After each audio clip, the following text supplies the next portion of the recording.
Ladies and gentlemen, boys and girls, children of all ages, welcome to the channel. It's your boy, World of Wrestling, here today to discuss about WWE Raw, June 17, 2024 review, and damn was it a fucking good show.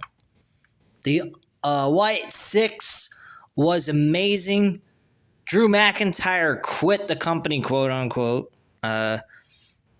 It's not true. He didn't really quit the company. It's part of storyline, guys. He signed with the company. He ain't gonna quit. Now, I mean, they could throw this in here. He breached of contract. If he doesn't come back, he'll end up getting sued and taken to court for everything he's worth. They could do something like that to bring him back. They could also have Drew McIntyre go ahead and attack CM Punk on Friday Night SmackDown because it's taking place in Chicago and embarrass him in his home turf like CM Punk did to him. He can even make him a bloody mess, which is possible. There was all kinds of things that happened on this show tonight last night that was just absolutely amazing content. The Alpha Academy left Chad Gable. They are no longer the Alpha Academy. I mean, the Liv Morgan situation last night was about the cowboy vest that Dominic Mysterio goes out in every single week before he wrestles. He has that part of his attire when he's doing his entrance. And we had Seth Rollins show up for the opener of the show, which shocked a lot of people. People thought he was probably going to be out a lot longer, so did I. And he made his appearance, wanted to qualify to be in the Money in the Bank ladder match.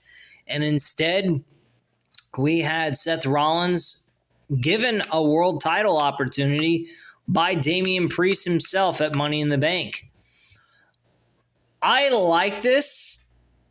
This match is going to be one hell of a match and very unpredictable because either way that you go, it's a win-win situation. Damian Priest gets to finish out his run against Gunther all the way up to SummerSlam. Then you also have Seth Rollins winning the world title. I mean, granted, it is only a 1-month reign, but it still leaves a lot of interesting pathways towards SummerSlam with the World Championship. I mean, people would say, oh, you shouldn't hot potato it and all that. Well, guess what? It's called making money. Do you want to see if you put these two matches side by side together on paper, and you did Damian Priest versus Gunther or Seth Rollins versus Gunther, which match do you think makes more money? That is the Seth Rollins and Gunther match. Damian Priest and Gunther is a mid-card World Championship match at SummerSlam. Would I put any money down on something like this and bet on it? Probably not. I would not bet on a match like this. This match is very hard to predict. That's what makes this match very entertaining and going to be fun to watch. And I think it should be the main event of Money in the Bank. But I think they're going to go with Gunther versus Damian Priest. I'm going to lean towards Damian Priest because Cody Rhodes versus Randy Orton at SummerSlam for the WWE Undisputed Championship, I would say, is the main event of SummerSlam, given the situation.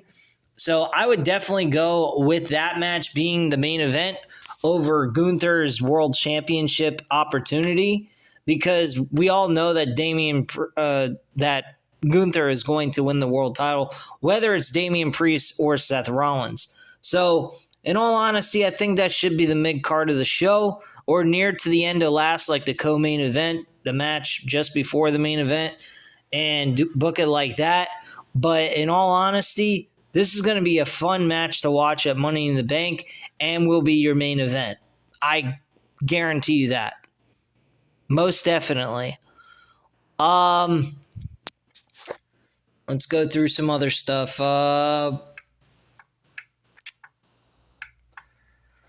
So We have qualifying matches. The main event is with Jey Uso, Rey Mysterio, and Finn Balor.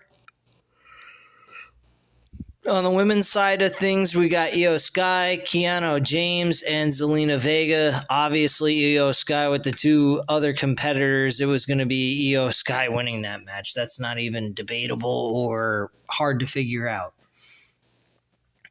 So, earlier during the show, Chad Gable came into Adam Pearce's office with Otis, Maxine Dupree, and Akira Tozawa.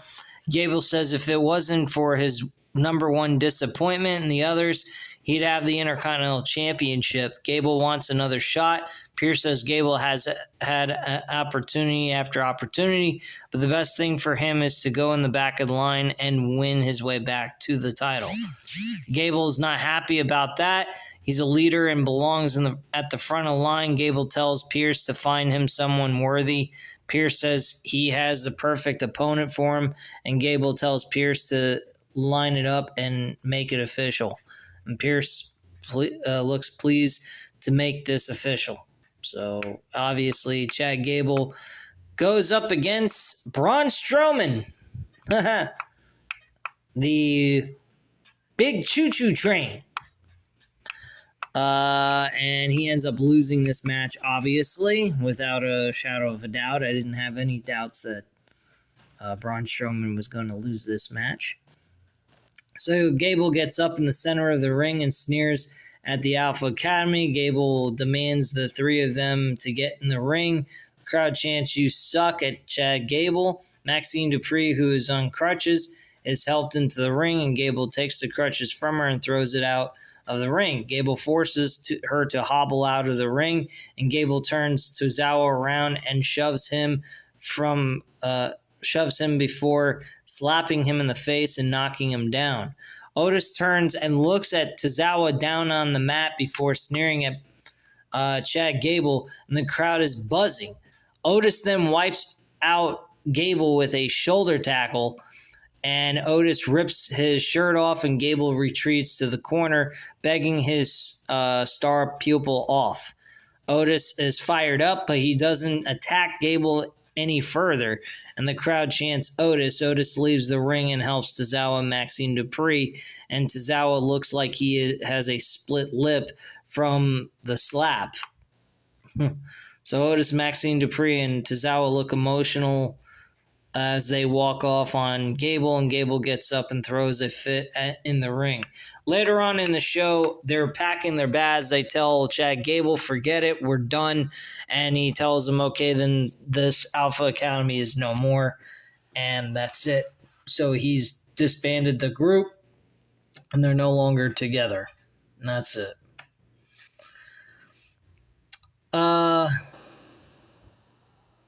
They go over the situation with the hotel key from Liv Morgan. They come back. Damian Priest comes into the clubhouse. Finn Balor says he has Priest's back against Seth Rollins. Priest wants to talk about Balor's taking the hotel key. Balor says he took it to protect Mysterio, Dominic Mysterio, that is. And Balor isn't happy with the accusation. Priest says Balor has been acting strange lately. Where's his head at? He'll be in the next Money in the Bank. He'll be the next Money in the Bank winner. Balor says he'll cash in on Cody Rhodes. So he kind of hinted that he might cash in on Damian Priest if he would have won this match. Obviously, he didn't. Priest just wanted to make sure they're on the same page, and Dominic Mysterio is having trouble finding his purple cow vest. And Carlito jokes that he might have left it in Liv Morgan's hotel room, which is a crock of shit. And I thought he wasn't kidding around. I thought he kind of just let the cat out of the bag type of deal. But apparently it was just a joke. JD McDonough says that isn't happening. Carlito is told to get ready for his match. Priest asks Balor if he talked to Rhea Ripley, and Balor says he's staying far away from that. I don't quite understand the Carlito situation. He seems like he's the Bret Hart of the NWO in this situation. Carlito's just kind of hanging around, but he's not an official member, but he happens to be in the clubhouse every week. It doesn't make a lot of sense to me. This whole thing seems very weird.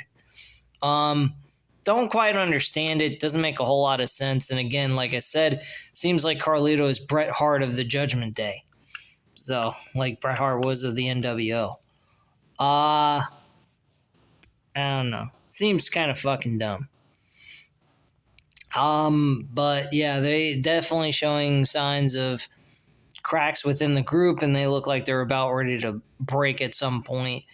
Either after Priest loses the world title, or months after he loses the world title. At some point, they're going to disband completely.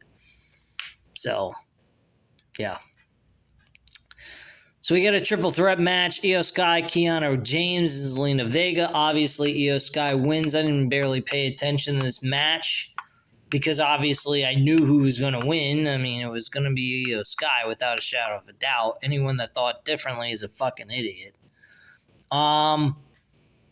Get a video package of Braun Breaker went to war against Dragunov, coming out on top after a hard-hitting match. Yada, yada, yada. They go over what he did to Ricochet last week and pretty much putting him through the fucking windshield of a car. He fucking killed that poor son of a bitch just to finish out his contract. That's crazy. I wouldn't have done that. I would have just been like, just let me go. Anyway, so next up we have the WWE IC Champion Sami Zayn making his way to the ring. And Zayn is addressing what's next for the IC Championship. Zayn's comedy show is coming in July, so he's got a comedy show in Toronto. Zayn stands in the center of the ring and crowd chants Sami. Zayn says he's proud to walk into Corpus Christi, still the IC champion. This past Saturday at Clash at the Castle, Chad Gable didn't make it easy. With all the personal stuff between them, it started because Zayn beat him in a wrestling match. Now, after months of games and sneak attacks, it's over because he beat him in the wrestling match.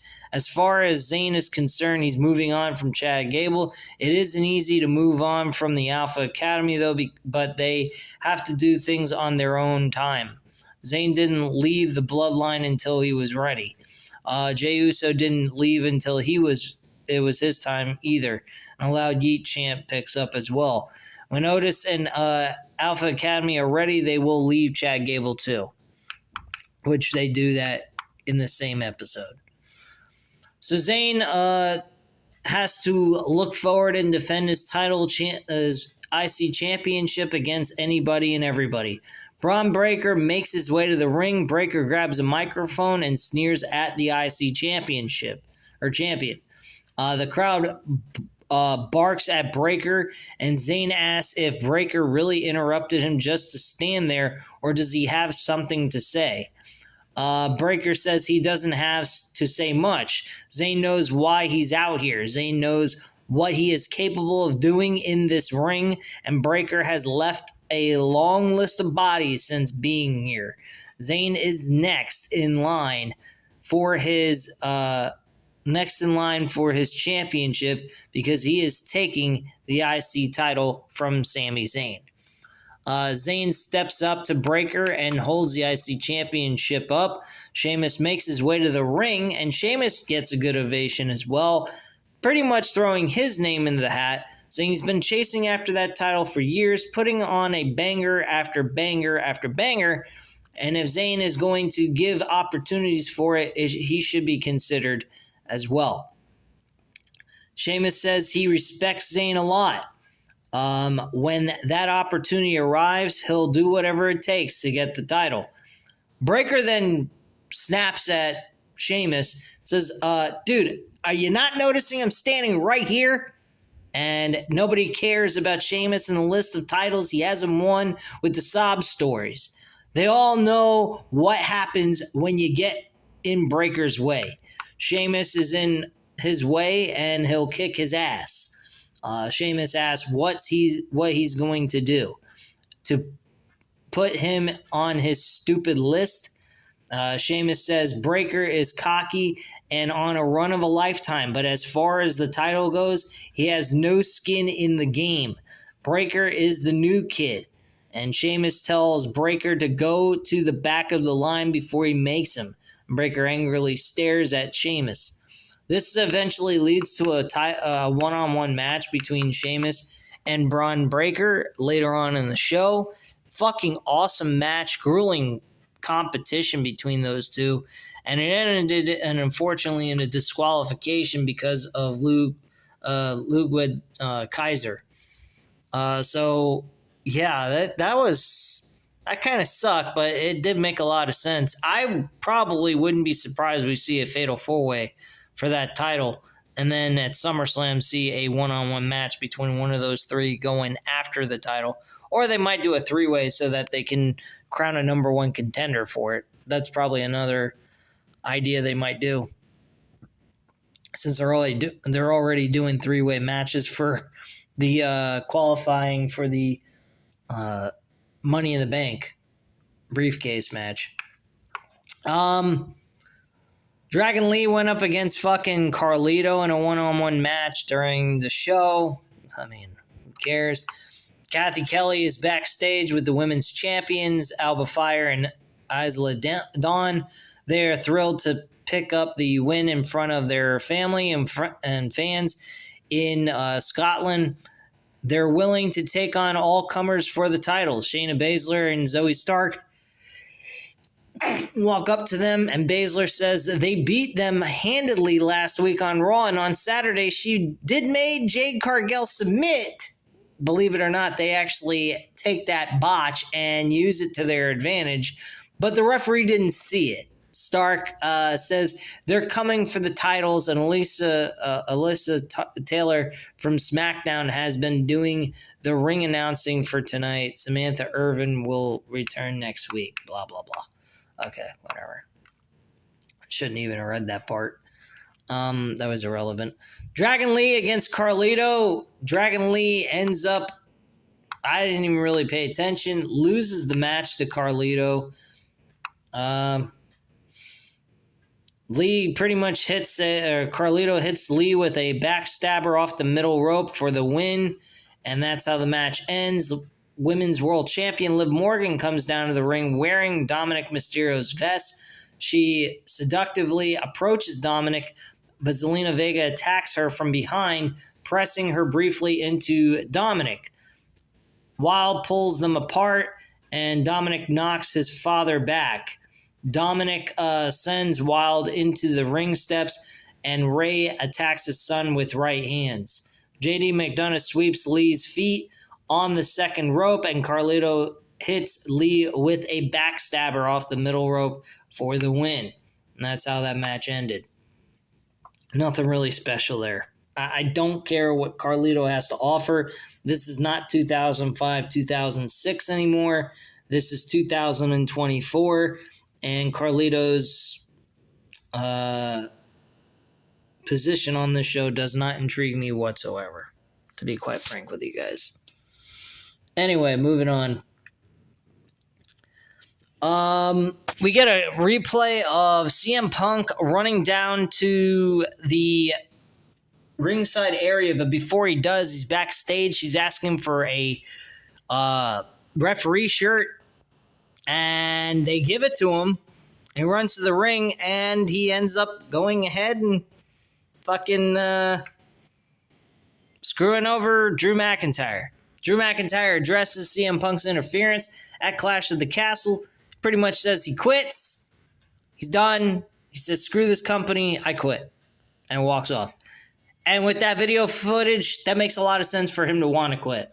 Because that made no fucking sense at all that somebody gave him a referee t-shirt so he can go out to the ring and referee a match that he had no rhyme or reason to be a part of. He's not an official referee. It wasn't a special guest referee type of matchup. Nothing like that. So it was a complete fuck over to Drew McIntyre, and he had every right to say he quits. Because I don't understand why any company would do something like that. I think that's just completely and utterly fucking retarded. But whatever.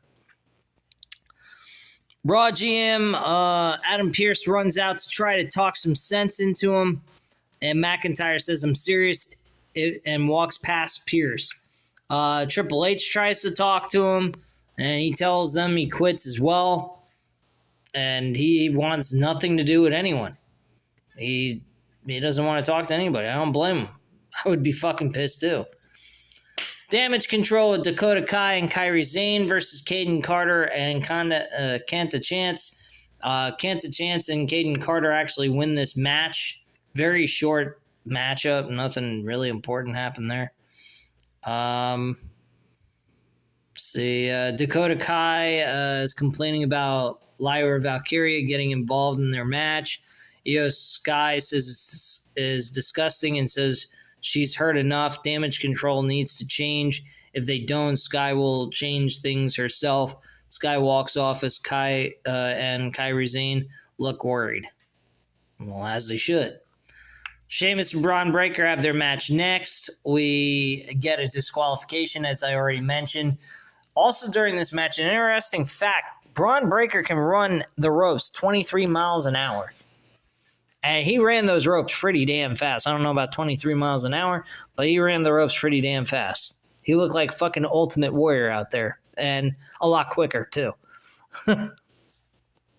So, Sheamus fights back at Kaiser after the attack for no reason and disqualification by bouncing him off the ring post and sending him into the timekeeper's area. Breaker then hits Sheamus with a spear on the floor, and WWE officials run down to keep Breaker back. Breaker walks by Zayn and stares at him before walking off.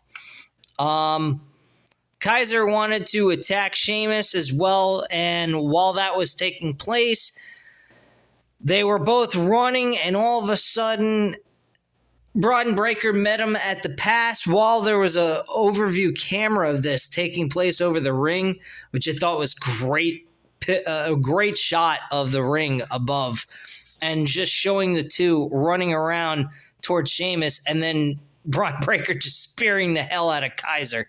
That was fucking amazing shot. Very nice. All right, I gotta be quick with this because I'm running out of time on my camera here. I only got like 8 minutes left before this thing goes off.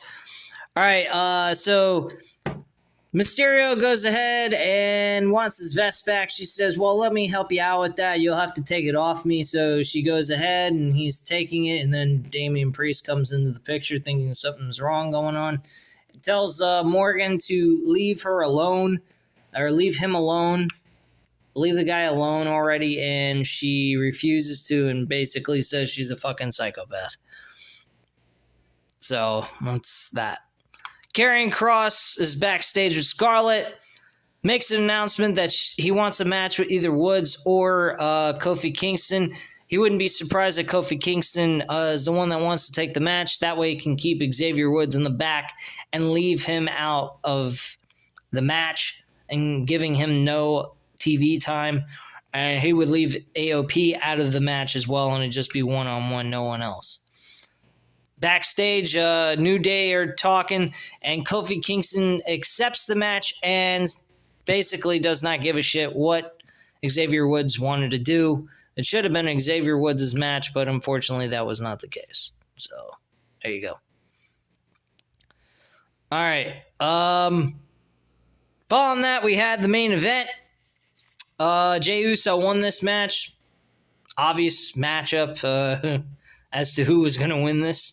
I don't think anyone was debating this at all. But we then had the final segment of the night, which was great. The Wyatt Six finally make their debut onto WWE television, and they end up destroying everybody in the back. It looked like a fucking murder scene. Everybody was injured, laying on top of each other backstage, bodies upon bodies. You see Chad Gable with blood dripping down the side of his head in by some sort of crate or whatnot, production crate. It It was very dark to tell who's who. I think Braun Strowman was there as well, and he was attacked. I mean, we got a shit ton of fucking people. Like, the backstage production area in Gorilla was destroyed. I mean, it was absolutely insane. I mean, this was beautiful fucking shit. This is straight out of a movie, man. Cinematic to the finest. Now, where they go with this, I don't know. They're not going to be able to have Chad Gable have a match next week, nor Braun Strowman or anyone that was involved in this triple threat qualifying match for the briefcase at Money in the Bank. So that's off the table. They're going to have to scratch that off and redo that. The list of people they destroyed, they're going to have to keep them off of television to make sense of this attack. But this fucking faction is awesome. And I'm looking forward to where they're going to go with it. And it should be fucking cool as shit. And the crowd was fucking hyped up as fuck last night. I think Corpus Christi did an amazing job being active, making their money worth the time of being there and enjoying their time there as well, and just making their voice heard by the WWE promotion. So on top of that, that crowd was fucking amazing, Corpus Christi. So good job to you guys. Pat on the back for that. But anyway, guys, at this time, you know what to do. Hit the like button if you like this video. Hit the subscribe button if you're not already subscribed to the channel. And leave a comment down below. I'll definitely get back to you on that. Thank you guys very much for watching. And have a great night, guys. Bye.